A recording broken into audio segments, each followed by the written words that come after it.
Hi, my name is Christian, and today I would like to tell you a bit more about our work in the alpha particle therapy space. Specifically, we investigated actinium-225 labeling of 806, which is a tumor-specific antibody targeting EGFR.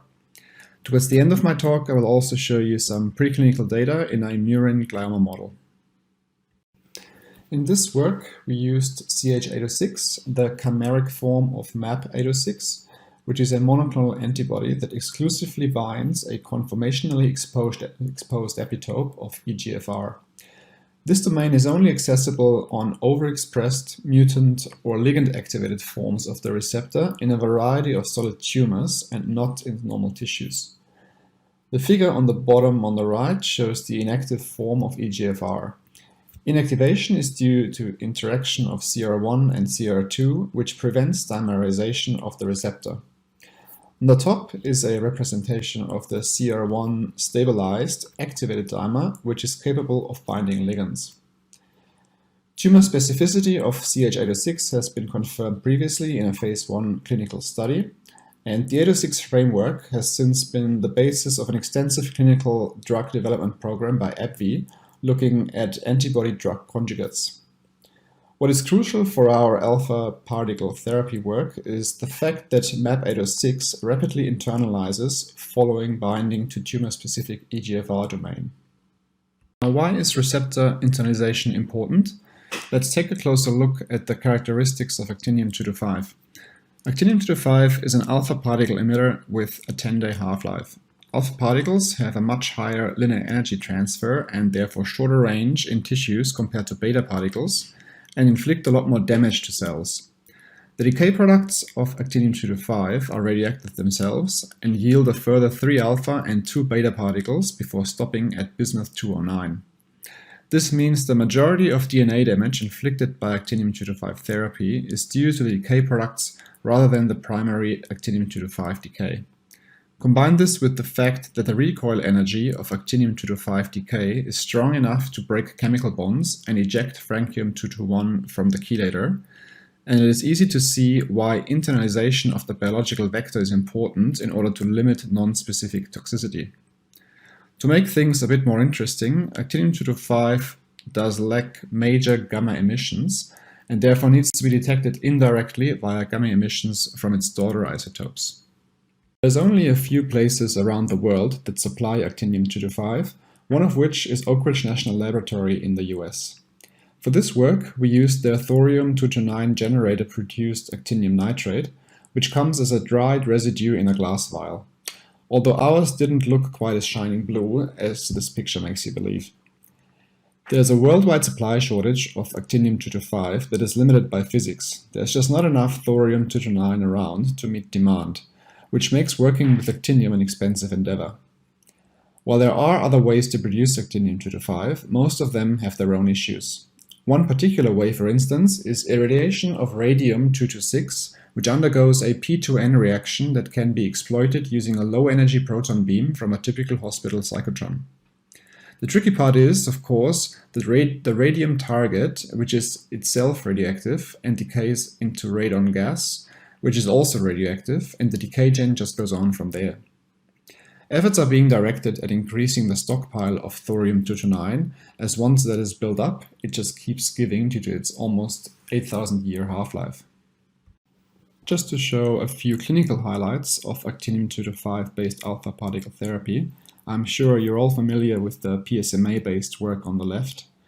A more recent example is on the right, showing a nice long-term follow-up of a patient with metastatic neuroendocrine disease.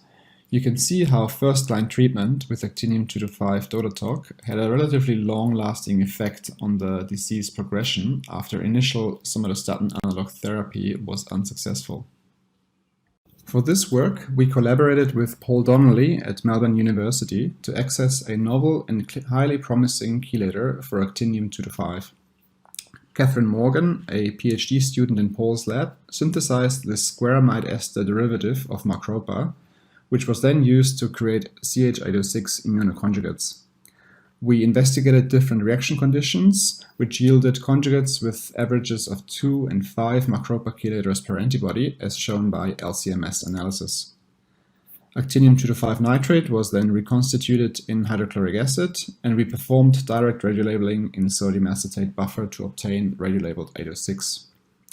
The group that pioneered the Macropa chelator published a nice crystal structure of the lanthanum-Macropa complex, which shows involvement of the picolinic acid moieties in the complex formation, as well as the macrocyclic oxygen and nitrogen atoms.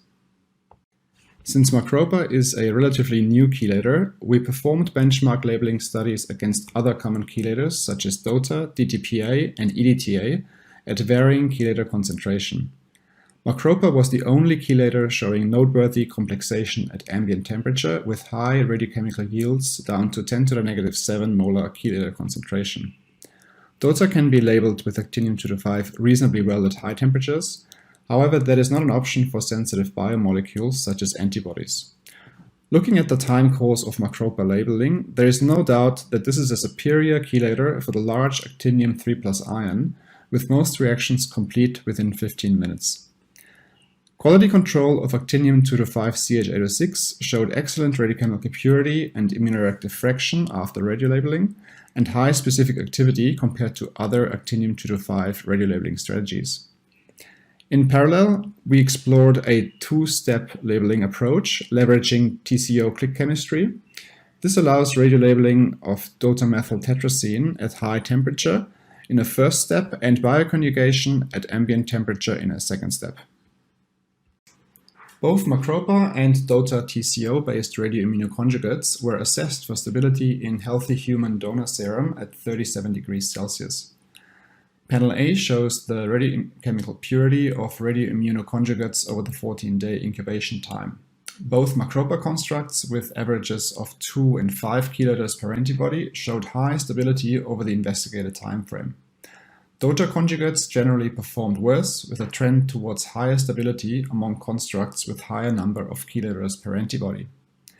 Panel B shows immunoreactivity assessment in U87Mg delta 27 cells, which overexpress the EGFR V3 epitope.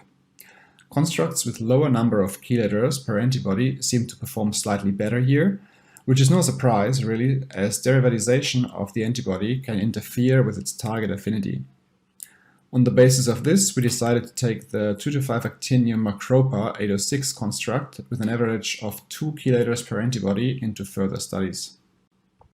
We performed size exclusion chromatography of the Macropa 806 conjugates, as well as the radiolabeled constructs and a corresponding IgG1 isotype control.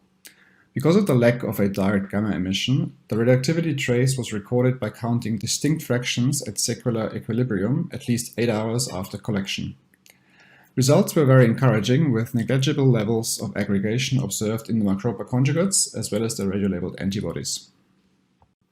A competition assay to assess stability under chelator or metal challenge was performed with 225 actinium Macropa Ch806. Radiolabeled antibody was incubated with varying amounts of excess lanthanum 3+, or EDTA.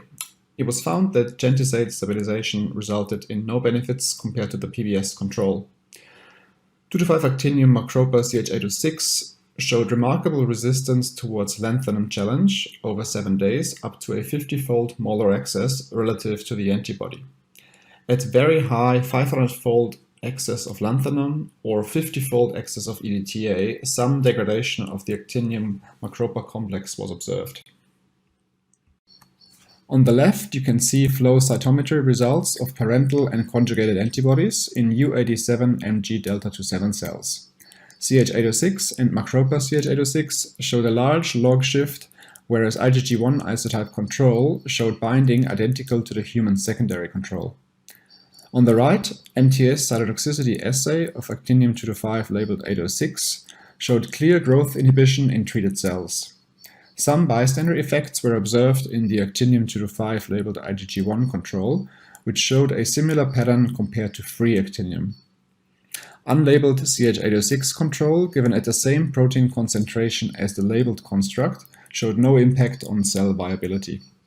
These positive results allowed us to move forward into in vivo studies using the U87Mg delta 27 glioma cell line.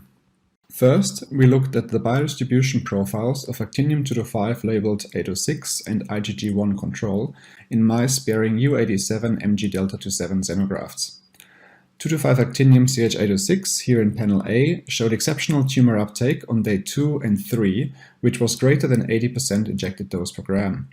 In comparison, IgG1 control in panel B showed about 10% injected dose per gram tumor uptake on day 3 post-injection. General organ uptake was low for both constructs.